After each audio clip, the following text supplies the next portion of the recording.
Buenas tardes, buenas noches. Hoy es el programa número 100 de Con la Luz y estamos muy contentos porque vamos a conversar con el psicólogo Antonio Piñatielo, quien es psicoanalista y también docente de la Universidad Central de Venezuela.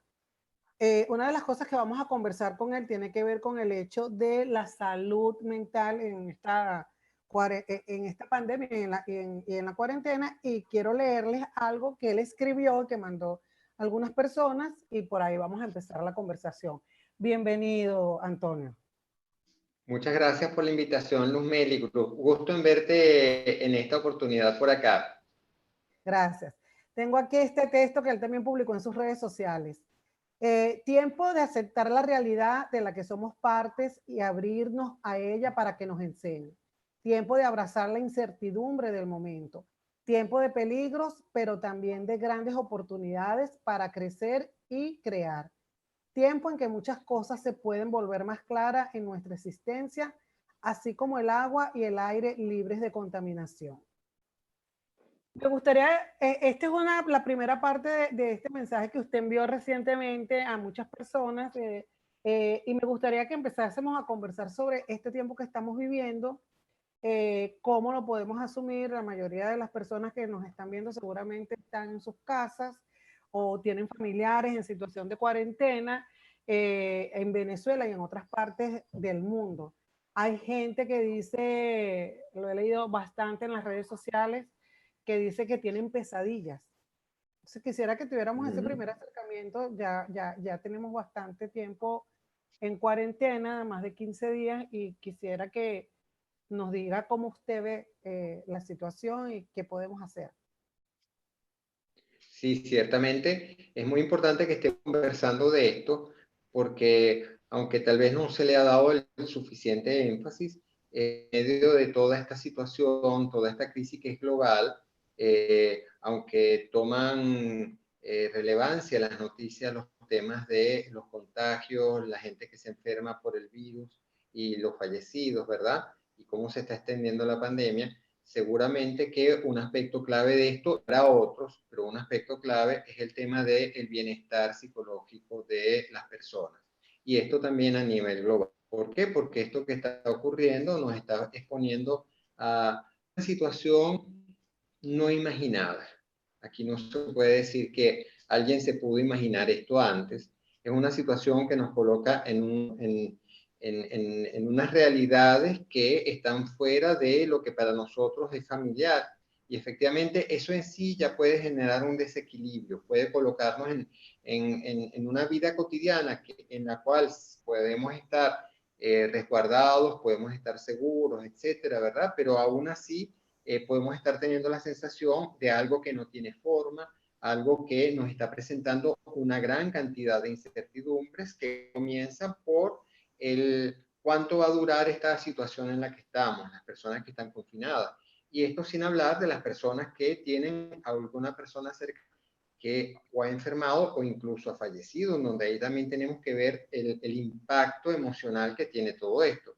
Pero en un sentido más global, estamos hablando efectivamente de las personas que están sanas desde el punto de vista del contagio del virus, pero que efectivamente, aún estando sanas desde ese punto de vista, están afectadas por toda la situación. Sí, fíjese que usted tocó un tema, doctor, que tiene que ver con las personas que tienen familiares que han fallecido. Como no se puede hacer el ritual en las personas que tienen religiones de hacer el entierro, el velorio, ¿cómo se puede cerrar ese ciclo? Además que también hay una parte que se ha visto que es dolorosa, que tiene que ver con el hecho de que muchas de las personas, en el caso de que fallecen por la enfermedad de la COVID-19, fallecen solas. ¿Cómo puede una Sí, persona enfrentar esta situación? Un sí. familiar.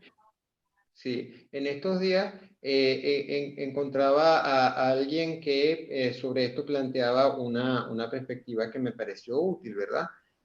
Aunque no es la realidad que más estamos viviendo en Venezuela, en otros países esto ha sido más masivo, ¿verdad?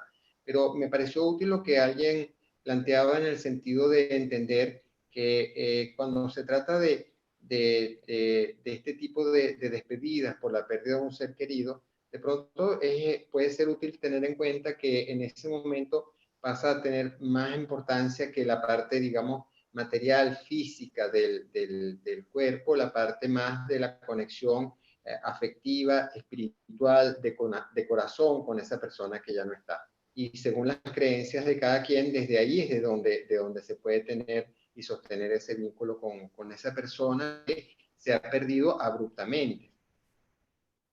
Sí, fíjese que hay otro tema que nos toca directamente, pronto va a ser Semana Santa. No va a haber celebraciones para el caso de los católicos y en el caso de los judíos también no hay celebraciones de las Pascuas y no hay las grandes celebraciones de la Semana Santa. Esto también tiene que ver con las creencias y con los rituales que los católicos suelen hacer por esta época.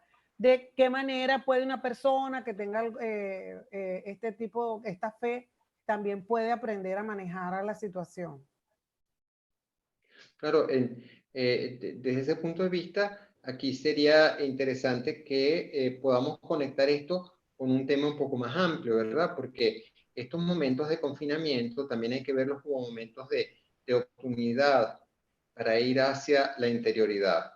Tú hablabas antes de la ansiedad y yo no toqué específicamente ese tema, ¿verdad? Y en este momento una cosa que es importante que nosotros podamos tener presente, ¿verdad? Es clave la manera como nosotros vamos a estar respondiendo a esta situación, porque efectivamente nos coloca frente a situaciones muy inusuales, ¿verdad? Y la incertidumbre misma puede despertar ansiedad. Pero aquí es muy importante que nosotros tengamos en cuenta que el manejo de nuestras emociones, la manera como vamos a estar respondiendo, incluso desde el significado que le vamos a estar dando al hecho de estar confinados, porque es muy distinto, por decirte un ejemplo, que uno se vea en esta situación de estar en la casa, no poder salir, recluido en ese espacio de quizás uno no está tan acostumbrado a estar todo el tiempo en ese lugar que es el espacio doméstico, ¿verdad? Sobre a ciertas personas esto les puede estar afectando, ¿verdad? Pero entender que es la oportunidad también para encontrarse o reencontrarse con otras cosas, reencontrarse con los vínculos más cercanos, reencontrarse con la intimidad de uno mismo.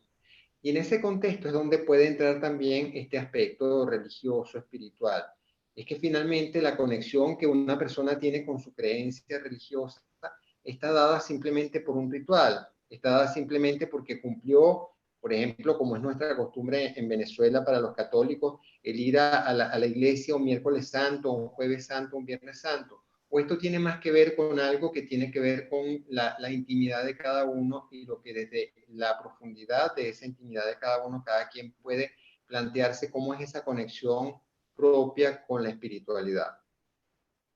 Gracias. Estoy hablando con el psicólogo, psicoanalista y docente de la Universidad Central de Venezuela, Antonio Piñatielo. Estamos hablando de la salud mental, pero también de todos esos temas que han ido aflorando a raíz de las cuarentenas, el confinamiento y la situación de incertidumbre, la incertidumbre que vivimos porque, bueno, lo que estamos pasando nadie se lo imaginó, ni siquiera las personas que solemos ser fanáticas de las películas de ciencia ficción. Usted decía también en un mensaje que envió que teníamos que estar muy atentos a nuestras emociones. Cuando yo le comentaba que había personas que expresaban en las redes sociales que habían tenido, que tenían pesadillas, otras personas dicen que tienen insomnio, otras personas se ven un poco desbordadas porque no logran establecer una rutina. ¿Cómo podemos Eh, nosotros identificar las emociones que vamos sintiendo? sí, bueno, ya la pregunta que tú haces es clave, es decir, es invitarnos a identificar nuestras emociones. ¿Cómo me estoy sintiendo? ¿Cómo estoy llevando esta situación? ¿Qué me está pasando? Incluso cómo estoy en el vínculo con los otros, qué tipo de pensamientos estoy teniendo.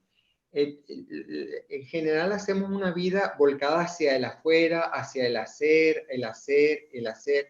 Y este es un momento en donde uno puede tener la oportunidad de plantearse más bien el ser, ¿sí? ¿qué es eso que está ocurriendo conmigo? ¿Qué está ocurriendo con mis emociones? ¿Qué está ocurriendo en mi pensamiento? Ese es el primer punto aquí clave. Es decir, poder ir hacia esa interioridad y observarse. Y cuando uno empieza a observarse, uno tiene la posibilidad de empezar a manejar lo que le ocurre a uno de una manera distinta, ¿verdad?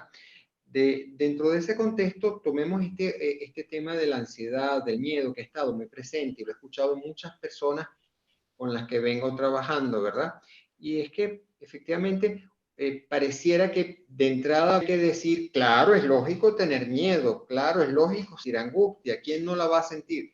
Pareciera lógico, pero a la vez, dentro de eso, hay que tener presente que cuando hablamos de angustia, estamos hablando de algo que también es una producción mental.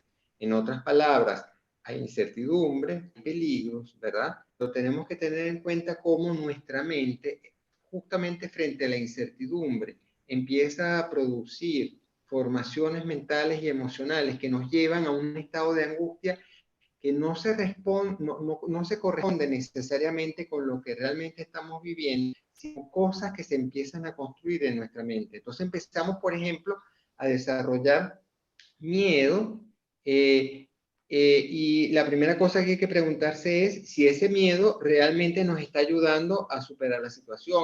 Por sentir miedo vamos a estar más protegidos. O también observar en determinado momento cómo un miedo exacerbado, en lugar de ayudarnos a actuar racionalmente frente a ciertas situaciones, nos puede estar llevando a lo contrario, a actuar impulsivamente, a actuar de una manera reactiva frente a lo que esté ocurriendo. También observar cómo estamos alimentando nosotros nuestra angustia. Aquí entra un tema que se ha planteado mucho en las recomendaciones para la salud mental, que es el no sobrecargarse de información. Las personas en la búsqueda de llenar la incertidumbre tratan de llenar eso con información y finalmente la información no les va a llenar la incertidumbre, terminan atosigándose, terminan saturándose de tanta información que eso mismo se vuelve una fuente de ansiedad. Entonces, en relación a esto, hay que tener en cuenta que entonces se trata de que uno no naturalice la ansiedad como que es algo que necesariamente uno tiene que vivir esto desde ahí, sino que uno se plantee hacer cosas que lo ayuden a tranquilizarse. Y por donde podemos comenzar es por hacer pausa y respirar. Incluso dentro de ese confinamiento dentro de la casa, que a muchas personas les puede ocurrir que empiezan a ver qué actividad tengo ahora, o cuántas películas me voy a ver, o cuántas series me voy a ver, y se saturan, y se saturan, y se saturan. Más bien hace falta un momento en donde uno pueda parar, detenerse y sencillamente respirar profundamente, pero no un respiro, tomarse unos minutos, tomarse un tiempo para sencillamente hacer esa pausa que permita que justamente esa mente que puede estar tan alterada, tan activada, sencillamente se aquiete, así como cuando uno tiene en un estanque el agua revuelta, ¿ok? Pero después la deja tranquila, entonces todo el sedimento baja y entonces la mente queda clara y queda serena. Es un poco lo que por ahí mucha gente ha visto que ocurrió con los canales de Venecia, que el agua, al no tener contaminación y al no estar revuelta de tanto movimiento que hay en esos canales, ¿qué ocurrió? Que de pronto descubrieron que es una laguna y el agua es totalmente transparente si la dejan tranquila. ¿Okay? Bueno, de esa misma manera funciona nuestra mente si le damos la oportunidad. Entonces, efectivamente, se trata de que hay muchas estrategias que las personas pueden justamente para hacer activamente cosas que le ayuden a estar en una condición mental más favorable para manejar esta situación que sigue siendo incierta y sabemos cuánto dura. Claro, gracias. Les quiero dar saludos a las personas que se están conectando por Periscope. Pueden hacer sus preguntas. Abel ya nos ha lanzado 47 corazones. Lía D'Amato ya nos ha lanzado 14 corazones. Tengo a Susana Reina, que es una gran amiga. Susana. Ah, todas amigas, por cierto. Sí, toda gente amiga. Alejandro Izquierdo, pura gente preciosa. Denis Van Sluitman, Daniel Alejandro. Y es que este programa queríamos que fuese así, esta conversación, porque les contaba a los que entraron desde el principio de la conversación que este es el programa número 100 de Con la Luz, que fue una iniciativa de Efecto Cocuyo, de para romper la censura en su momento, pero se ha terminado convirtiendo en un programa en el que hemos tenido desde análisis, también conversaciones profundas con distintos pensadores, y en este caso estoy hablando con el doctor Antonio Piñatielo, psicólogo, psicoanalista, docente de la Universidad Central de Venezuela, y el tema que estamos tocando es nuestra salud mental, cómo enfrentamos o tratamos la situación inédita que estamos viviendo todo de no solo la pandemia, sino la cuarentena y los niveles de cuarentena. Y tengo que decirles que el doctor Piñatielo, bueno, él se quedó varado en Argentina, en Buenos Aires, porque fue para allá y el cierre de aeropuertos lo agarró allá. Así que no es teoría lo que estamos hablando, también es poner en práctica todo esto.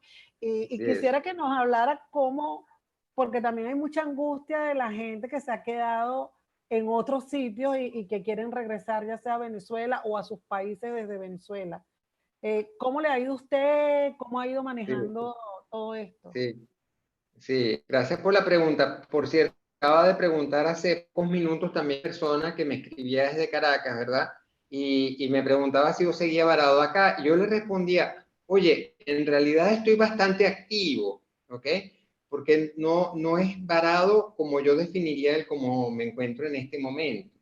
Estoy, sí que no pude regresar en la fecha que tenía que regresar, pero aquí he tenido la fortuna o la gran combinación de relaciones y de vínculos, quizás una gran bendición de personas que, y de relaciones que han hecho posible que estoy en un lugar seguro, en un lugar donde he podido tener la posibilidad de conectarme y continuar mi trabajo, que fundamentalmente es un trabajo clínico desde acá. Entonces, en ese sentido, he estado bastante activo y, por supuesto, desde el primer momento, aplicando esto que estamos diciendo, en el sentido de que es clave la manera como uno va a manejar una situación tan inusual, tan inimaginada como esta que estamos viviendo, y que bueno, que esto es un ejemplo, ¿verdad? Quería, por cierto, en este contexto justamente de lo que estamos hablando, traer a colación otro tema que muy poco se ha tocado, y yo he encontrado con varias personas que es un tema clave en medio de esta situación. Porque, ¿qué ocurre? Cuando hay estas situaciones de tensión, de amenaza, de peligro, ¿verdad?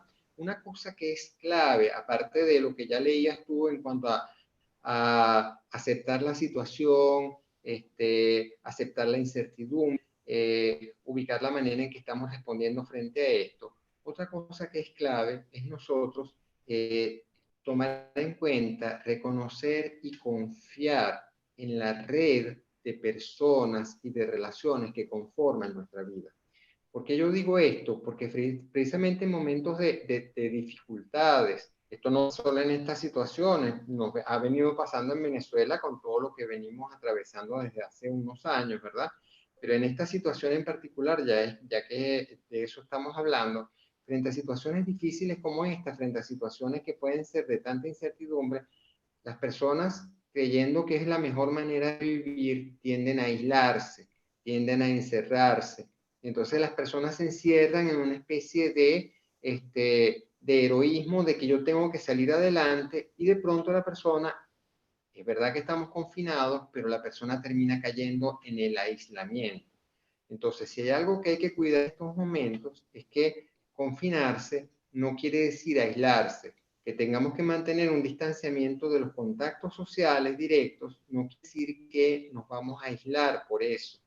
Aislarse en este tipo de situaciones, en lugar de ayudar, nos hace ver las cosas más difíciles, mientras que justamente la gran oportunidad que aquí se está abriendo es precisamente la de conectarnos, abrir la conciencia, a darnos cuenta de cómo nuestra vida se sostiene en una amplia red de interrelaciones, en una amplia red de interdependencias que hacen posible que nosotros estemos aquí, que se sostenga nuestra vida y nuestras condiciones de vida en donde estamos, y de la misma manera nosotros somos para otros también parte de esa red de interdependencia, y así como recibimos apoyo para resolver las dificultades particulares que a cada uno se le van a presentar, ¿ok? También nosotros podemos ser apoyo para otros. Y entre todos salimos adelante de este tipo de situaciones. Claro. Fíjese, hay un tema del que usted también es experto y que ha ido aflorando en estos últimos días, que tiene que ver con la violencia intrafamiliar o la violencia de género, puesto que justo porque muchas personas tienen que estar juntas durante mucho tiempo, pues en las familias o en los núcleos donde hay este tipo de situación, pues esto puede exacerbarse. Eh, ¿Qué sugerencia puede haber, me imagino yo, con las personas que puedan ver este tipo de situación, cómo se puede manejar? Sí, ciertamente es un tema clave en estos días, ¿verdad? Efectivamente, está en el tapete ese asunto, incluso hay ONGs, hay organizaciones que han planteado esto y han justamente lo han puesto en la palestra pública, como por ejemplo ABESA, que ha incluso elaborado información en relación con esto. Pero efectivamente se trata de que, en primer lugar, estemos atentos a que esto ocurra, ¿ok? Las condiciones de confinamiento van a generar condiciones en donde, ahí donde hay violencia, ejemplo de pareja, ¿ok? Que se basa en una relación de poder, efectivamente, quien es maltratador va a tener a la víctima sujeta, sometida en un espacio en donde la persona se va a ver mucho más limitada para salir de ahí o para tener límites. En estos casos, justamente, es más importante que nunca que la persona no se aísle. Siempre se recomienda cuando se trata de violencia de pareja que la persona justamente busque ayuda, que se ponga en contacto, en primer lugar, con las personas que le son más cercanas. Es un familiar, es amigo, la persona que le son más cercanas y que la persona comparta lo que le está viendo. Aislarse, encerrarse simplemente en lo que le está ocurriendo con el maltratador es la peor cosa que se puede hacer en esta situación. Y siempre, aún en estas situaciones, hay la manera justamente de que la persona sea ayudada. Insisto, teniendo en cuenta y tomando conciencia de que efectivamente son momentos, por eso te agradezco tu pregunta, porque es una manera de hacer conciencia para la colectividad en donde este tipo de problemas se pueden acentuar. Igual, igual que podríamos verlo, esto no solo como la violencia hacia la mujer, podríamos pensar en que se pueden estar acentuando situaciones de maltrato hacia los niños o hacia las personas mayores. ¿Ok? Y ese tipo de situaciones también las tendríamos que tener en consideración. Hay otra situación que también han manifestado algunas personas, incluso que han tenido que ir al médico y presentan algún síntoma gripal y entonces los ven así como que, como si fuesen unos parias, ¿no? ¿Cómo enfrentar también esta situación? Porque es parte del miedo y del desconocimiento, pero también como seguir las normas de distanciamiento social. ¿Cómo podemos hacer un Claro, balance con estas dos cosas? claro, hay una diferencia entre el distanciamiento social y justamente fíjate que volvemos al miedo, ¿verdad? Desde que comenzó esta pandemia, una de las cosas que ha sido más señalada y más discutida es que junto con la pandemia del virus se desató una pandemia del miedo, que poco a poco se ha ido contrarrestando justamente con esto que estamos haciendo, con la información, con la educación, con la toma de conciencia desde el prejuicio, desde la discriminación, desde la estigmatización, ni nos estamos ayudando a nosotros, ni estamos ayudando a nadie. Eso es importante tenerlo muy presente. Estoy hablando con el doctor Antonio Piñatielo, él es psicólogo, psicoanalista, docente de la Universidad Central de Venezuela y estamos hablando sobre salud mental y qué estrategias podemos asumir para enfrentar a esta situación de no solo de la pandemia, sino de las cuarentenas o confinamientos que en cada uno de nuestros países y de nuestras ciudades se han ido dando, en algunos casos más fuertes que en otros. También saludo la presencia de Amor Antunes, profesor, también me imagino que usted la conoce porque Sí, esta amor. conversación se ha reunido una gran cantidad de Saludos. amigos a través de Perisco, saludos. Y ya nos estamos acercando al final, pero yo quería retomar parte de lo que usted había dicho en el mensaje que transmitió por WhatsApp y en su Instagram, que cuando usted dice que también tenemos que cuidarnos, ese mensaje, cómo cuidarnos para poder cuidar a otros también. Quisiera que habláramos de esto. Sí, muy bien. Claro, aquí se trata de cuidarnos, no solo en el sentido de cuidarnos del virus, que es el primer gran compromiso, ¿ok? Cuidarnos del contagio, cuidarnos entendiendo que aquí no se trata solo de la vida individual de cada uno. Aquí volvemos al salir del aislamiento, aquí volvemos a salir de ese punto de vista egocéntrico en el que usualmente nos vemos. ¿Cómo alcanzo objetivos para mí? ¿Verdad? Aquí se trata de entender que no se trata solo entonces de mi vida individual separada del resto, sino que se trata de la vida con todo. Es de eso de lo que estamos hablando en este momento. Entonces, el cuidarme no puede estar separado del cuidarnos. Y eso con respecto al cuidar nuestra salud desde el punto de vista de lo que es la pandemia como tal, pero aquí también entra el cuidarnos desde el punto de vista de cuidar nuestro lado psicológico en las relaciones que tenemos con nuestro otro. Cómo nos estamos relacionando en ese espacio íntimo y doméstico en el que nos encontramos en este momento cumpliendo la cuarentena.